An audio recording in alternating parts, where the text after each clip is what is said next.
오늘은 베드로후서 2장 15절에서 16절인데 실질적으로는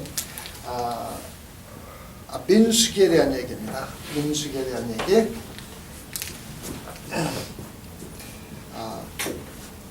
15절 16절을 제가 읽겠습니다. 저희가 바른 길을 떠나 미혹하여 부올의 아들 발람의 길을 쫓는도다. 그는 불의의 삭스를 사랑하다가 자기의 불법을 인하여 책망을 받되 말 못하는 나귀가 사람의 소리를 인하여 말하여 이 선지자의 미친 것을 금지하였느니라. 이 말은 민수기 22장서부터 24장에 나오는 말입니다. 민수기 22장 24장에 나오는데 이 구약에 나오는 인물 중에서 부정적으로 성경에서 3번이나 사용한 인물이 발람입니다.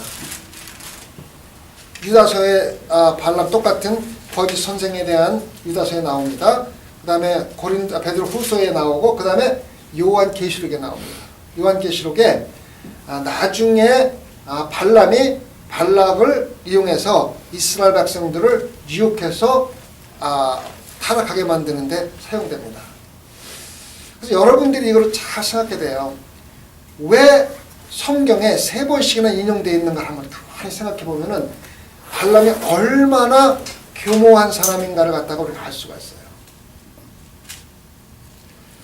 발람이 얼마나 교모하게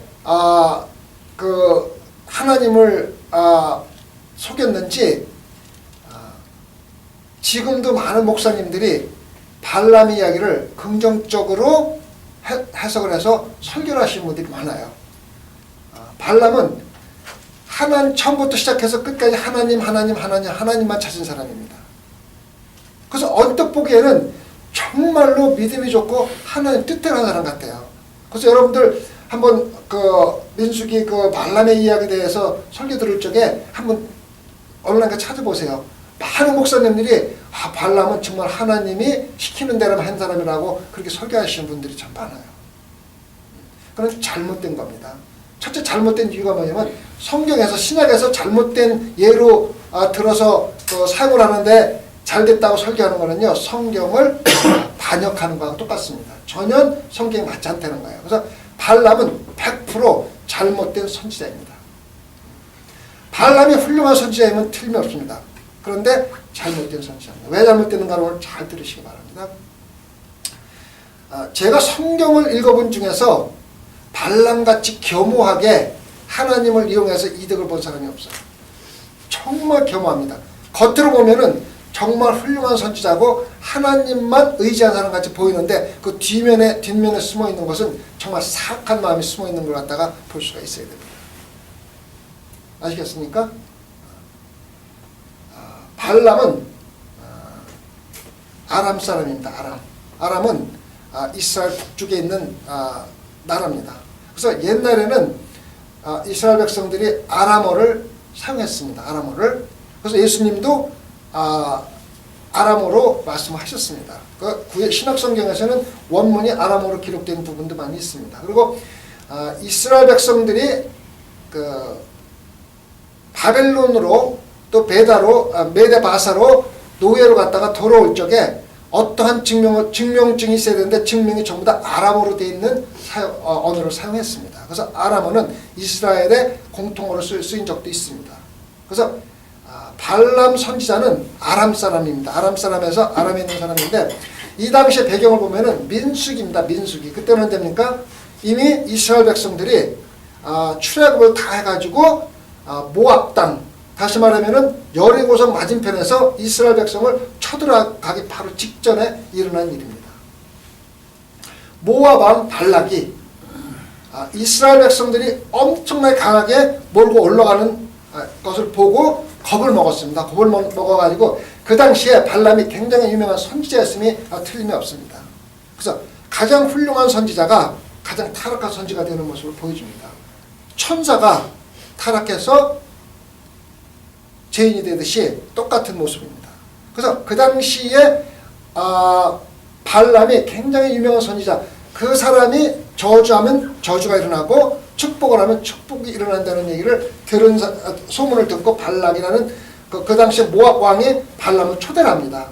초대한 이유는 이스라엘을 저주해달라고 초대를 합니다. 그래서 누구를 보냅니까? 장로들을 보내면서 부채를 들여서 보냅니다. 부채가 뭡니까? 무당에서 부수라면 뭐를 줍니까? 거기에 대한 대가를 주지 않습니까? 그걸 갖다가 부채라고 그럽니다. 부채. 그래서 부채를 줘서 보냅니다. 그래서 발람에게 와서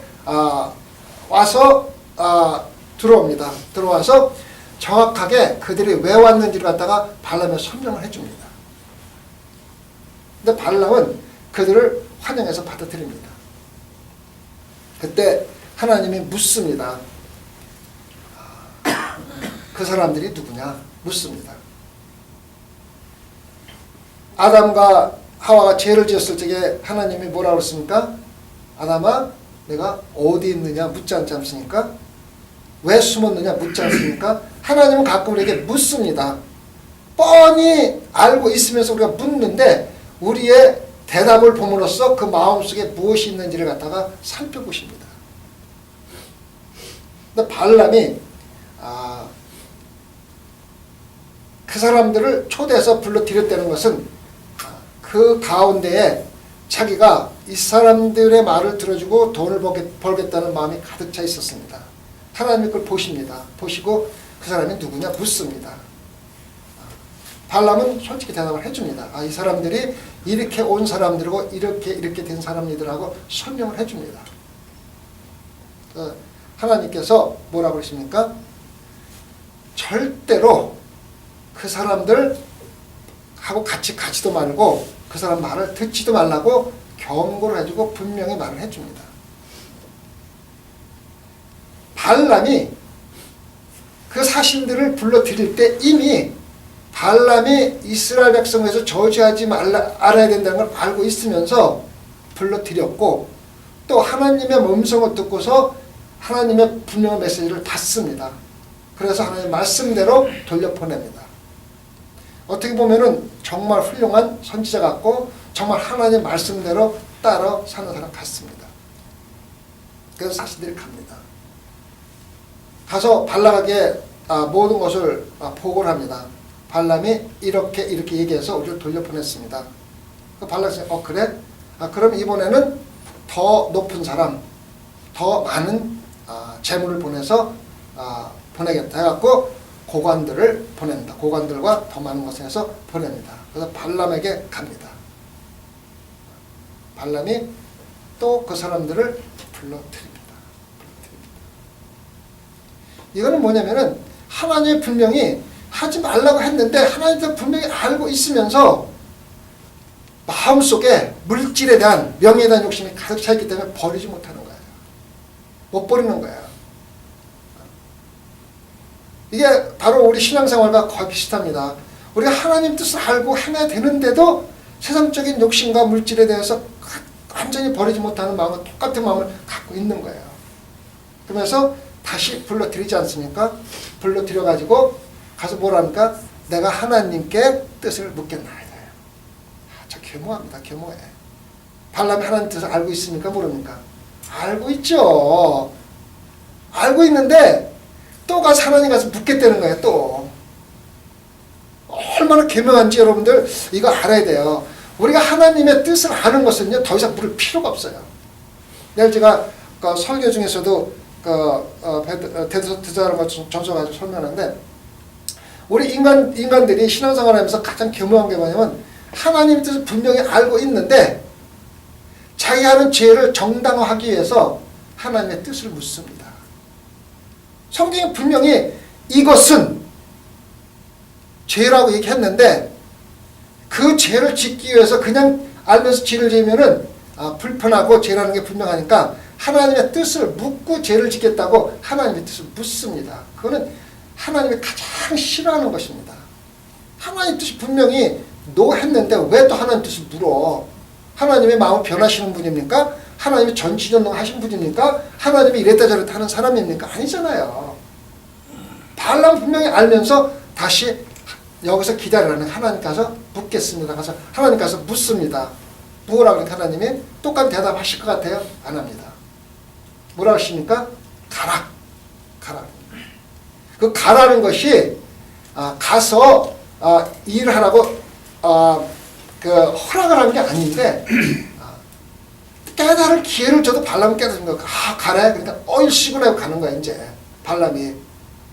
그 다음날 바로 나귀를 타고 종들 데리고 떠납니다. 가기 시작합니다.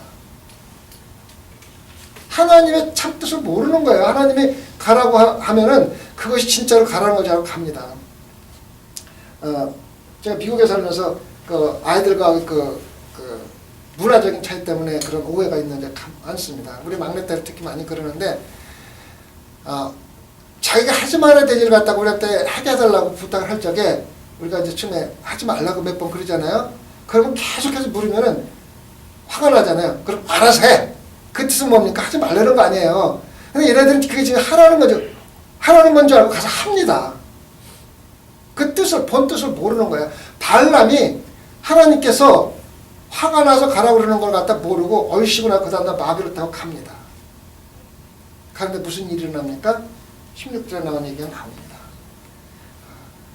나귀만 볼 수 있도록 하나님께서 눈을 뜨게 하시고 하나님의 사자가 칼을 들고 길을 막습니다. 그러니까는 나귀가 보고서 두려워서 멈추잖아요. 사자가 칼을 들고 하니까. 그래서 거기서 가지 못하고 사자 그 골목에서 피하면서 발람이 벽에 긁히고 부딪히고 하는 모습이 가고 더 이상 갈 수가 없어서 나귀가 무릎을 꿇고 앉게 됩니다. 그러니까 발람이 여러 번 채찍질, 3번 채찍질합니다. 그러니까 하나님께서 나귀에게 말을 하게 합니다. 말을 해서 뭐라 그러니까 내가 당신을 그렇게 모시고 그렇게 데리고 다녔어도 한 번도 이런 적이 없는데 내가 이렇게 하는 일을 갖다가 주인인 당신이 알지 못하고 나를 갖다 채찍질하는 이유가 뭡니까? 따집니다. 따지잖아, 그렇죠? 그러니까는 발람이 또 반항을 하고 그때 하나님의 사자가 발람의 눈에 보이고 발람이 무릎을 꿇고 엎드려 절하잖아요. 근데 하나님이 하신 말씀이 거기 있습니다. 하신 말씀이 뭐냐면 그러니까 성경에 자세히 보면은 그 뒤에 숨어있는 말씀이 참데 그 가는 길이 네가 가는 길이 내가 가라고 하긴 했지만은 가는 길이 패역한 길로 가는 거라고 말씀을 하십니다.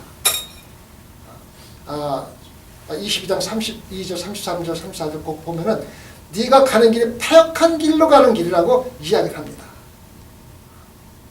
그러니까 발람이 참 교묘한 사람이에요.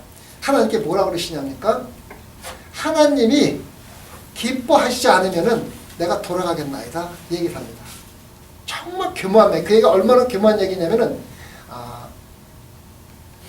이미 하나님이 기뻐하시는 거 알아요? 몰라요? 발람이 알잖아요.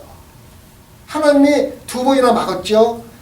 사자를 보내서 칼을 들고 그렇게 하는데도 교묘하게 하나님이 기뻐하시지 않으면 내가 돌아가겠다고 교묘하게 그렇게 얘기를 합니다. 거기서 뭐라고 얘기하니까 하나님 정말 내가 죽을 죄졌습니다. 당장 돌아가겠습니다. 그렇게 해야 되는데 하나님이 기뻐하시지 않으면 돌아가겠대요. 여러분 이게 우리들의 실상입니다. 여러분 이게 성경에서 나오는 말씀은요 전부 다 나한테는 말이라고 받아들여야지 말이 되지 이거 뭐 전혀 나하고 관계없는 그냥 소설책들 들으면은 재미난 게 나한테는 얘기고 여러분한테는 얘기입니다. 우리가 하나님이 싫어하는 일을 할 적에 항상 얘기하는 게 뭡니까? 하나님의 뜻이라면 하나님의 뜻을 찾습니다. 하나님의 뜻을 찾고서 하나님의 뜻이 아니면은 하나겠습니다 하고서 하나님의 뜻인 것처럼 얼버무려 가지고 죄를 짓는 것이 우리들의 실정입니다. 여러분 몇 번이나 한번 여러분들 신앙생활 하시는 분 중에서 기도할 적에 하나님 저에게 하나님 뜻을 가르쳐 주십시오. 기도한 적 얼마나 있어요? 엄청 많죠. 엄청 많죠. 저도 많이 있어요. 그런데 실질적으로 기도할 필요가 없는 걸 가지고 기도하는 거예요. 벌써 이미 이것은 하나님의 뜻이 아니라고 성경에서도 말하게 되어 있고 우리 다 알고 있으면서 하나님의 뜻을 찾는다고 내가 하는 죄를 갖다 정당하게 해서 하나님의 뜻을 악용하는 경우가 참 많습니다.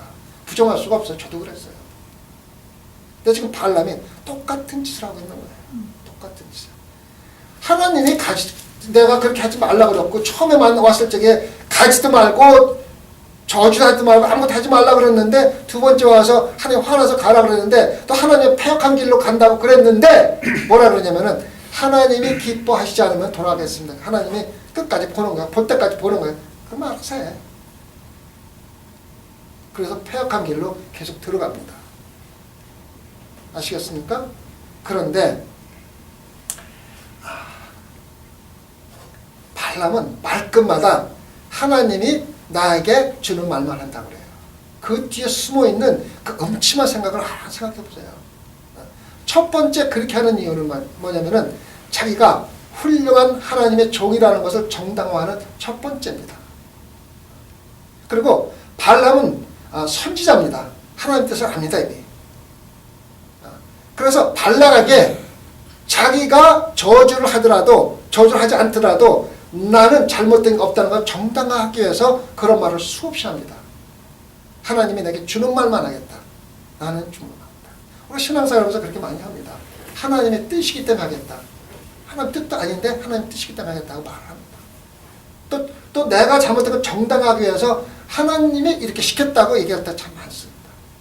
하나님을 팔아서 내가 이득을 보기 위해서 내가 명예를 얻기 위해서 하면서 실제로 사람들에 보이는 데서는 나는 훌륭한 선지자며 나는 훌륭한 신앙인이라고 보이는 겁니다. 얼마나 겸허한 건지 모릅니다.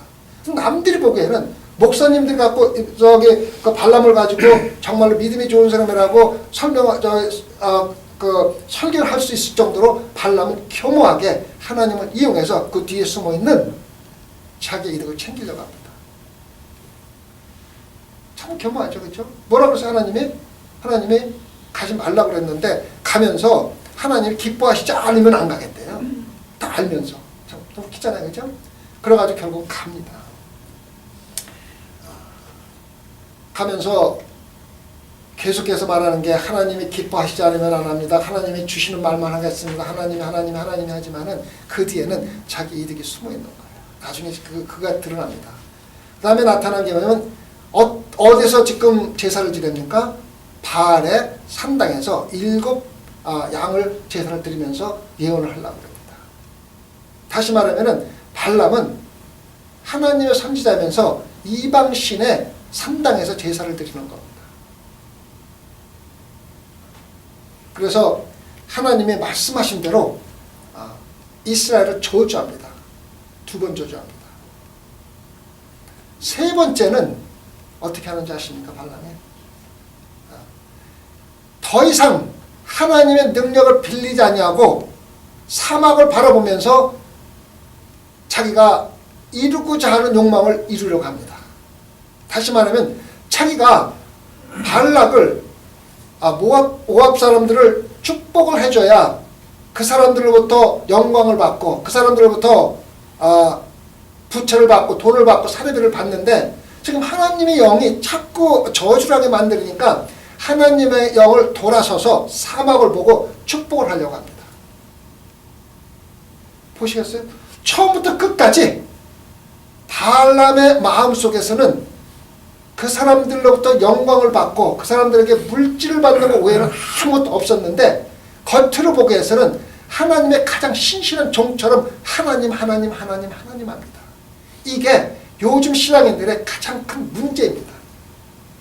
입에서는 하나님이라는 말이 끊이지 않는데 그 마음속에서는 물질적인 욕심과 자기 영광으로 가득 차 있는 사람들이 허다하다는 거예요. 여러분 이 말씀은요 남들한테 주는 얘기가 아닙니다. 나한테 주는 얘기입니다. 여러분들한테 주는 얘기입니다. 겉으로 보기에는 엄청나게 훌륭한 신앙인처럼 보이지만은 그 마음속에서는 거짓과 가식과 물질적 욕심으로 가득 차 있는 사람들을 향해서 하나님께 주시는 말씀입니다. 그래서 발람에 관한 이야기는 아까도 말씀드렸지만 신약에 3번이나 나옵니다. 전부 다 나쁜 예로 나옵니다.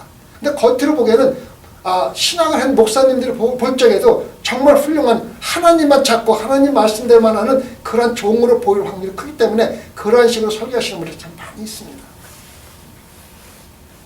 그래서 마지막에 4번째 축복한 적은 돌아서서 광야를 보면서 사막을 보면서 하나님을 등지고 그 모압 사람들을 갖다가 축복하려고 하는데 하나님의 신이 내려와서 저주하게 만듭니다. 저주. 발람은 아주 교묘하게 겉으로 보기에는 가장 훌륭한 신앙인처럼 보이고 가장 훌륭한 선지처럼 보이고 하나님만 찾고 하나님 뜻대로만 사는 사람 같지만은 그 마음속에서는 하나님을 이용해서 자기가 이루고자 하는 물질적 욕심이나 명예 욕심을 채우기 위해서 거의 노력을 다한 사람입니다. 그 나중에 민수기 34장인가 보면은 그 이스라엘 백성들이 모압 사람들과 미디안 사람들과 그 사람들을 처치하고 그 여인들을 데리고 옵니다. 여인들을 하나님께서는 완전히 멸살시키라고 그랬는데 전부 다 멸망하고 모두 저기 하라고 그랬는데 여인들을 데리고 옵니다. 거기에서 발람이 이스라엘 백성들로 하여금 음탕한 생각을 가질 수 있도록 유도를 합니다. 그것이 어디에 나오냐면 바로 요한계시록에 나오는 말입니다. 요한계시록에 그 발람의 유혹에 따라서 죄를 지은 말이 나옵니다. 그래서 우리가 신앙생활하면서 발람 같은 사람을 참 많이 보게 됩니다. 겉으로 보면은 입에서 나오는 말은 항상 하나님 뜻대로 하나님 말씀대로 하나님대로 하지만은 실질적으로 마음속에서는 자기 욕심, 자기 이득으로 가득 차 있는 사람들이 참 많이 있습니다. 그것이 불행하게도 남이 아니라 나라는 게 문제입니다. 저 자신도 마찬가지입니다. 매일 회개를 하고 매일 하도 하나님 일을 하는 것조차도 하나님을 하다 보면은 내 명예를 위해서 내 이득을 위해서 할 때가 참 많이 있습니다. 그럴 때마다 회개하고 돌아오지만은 우리가 이거 참 발람의 그 말씀에 따라서 이 말씀은 우리에게 주는 굉장히 큰 교훈입니다. 겉으로 보기에는 하나님밖에 없고 하나님 말씀대로 하고 시키는 대로 하고 기뻐하시는 일을 안 하지만은 그 마음속에서는 내 뜻대로 하고 내 이득 챙기기 위해서 모든 수단과 방법 안 가는 게 바로 발람입니다. 너무 교묘한 성경에 나오는 사람에서 발람처럼 더 교묘한 사람이 없습니다. 그래서 우리가 발람으로부터 받는 말은 뭐냐면 불의의 삭슬을 사랑하다가 자기의 불법을 인하여 책망을 받되 말 못하는 나귀가 사람의 수로 말하여 이 선지자의 미친 것을 금지하는 겁니다. 얼마나 사악했으면은 동물로부터 훈계를 받습니다. 동물로부터 얼마나 창피한 일입니까, 그죠? 우리가 신앙생활에서 가장 약점, 가장 그 취약점을 오늘 그 베드로가 우리한테 알려주고 있습니다. 성도 여러분, 우리가 아무리 교묘하게 하나님을 속이려 하고 아무리 교묘하게 겉으로는 하나님 다 믿는 것 같이 하면서 마음속에 있는 것을 드러내지 않는다 하더라도 하나님은 우리의 중심을 보시는 분입니다. 이 세상에 모든 사람들은 속일 수 있어도 하나님은 속일 수가 없습니다. 그래서 여러분들은 겉에 있는 말과 행동보다도 여러분의 마음이 먼저 바뀌어야 합니다. 여러분의 마음의 중심이 하나님께 온전히 향해 있어야 되고 설사 우리가 말과 행동으로 실수를 한다 하더라도 그런 것은 용서받을 수 있다 하더라도 우리 중심이 하나님께 서 있지 않으면 우리는 아무것도 아닙니다. 하나님이 바보입니까? 하나님 멍청합니까? 우리 중심 하나 못 보고서 그렇게 하시는 하나님 속아 넘어가는 하나님이십니까? 그렇지 않습니까? 성도 여러분, 오늘 이 말씀을 가지고 우리가 묵상하면서 우리 마음속에 있는 모든 사악한 것들, 간악한 것들, 이기심, 욕심 같은 거, 또 어떤 때는 신앙생활 열심히 하는 것 같으면서도 내 이득을 찾으려고 했던 모든 것들을 한번 쏟아내고 회개하는 시간 좀 새벽에 기도 가운데 가질 수 있기를 바라겠습니다.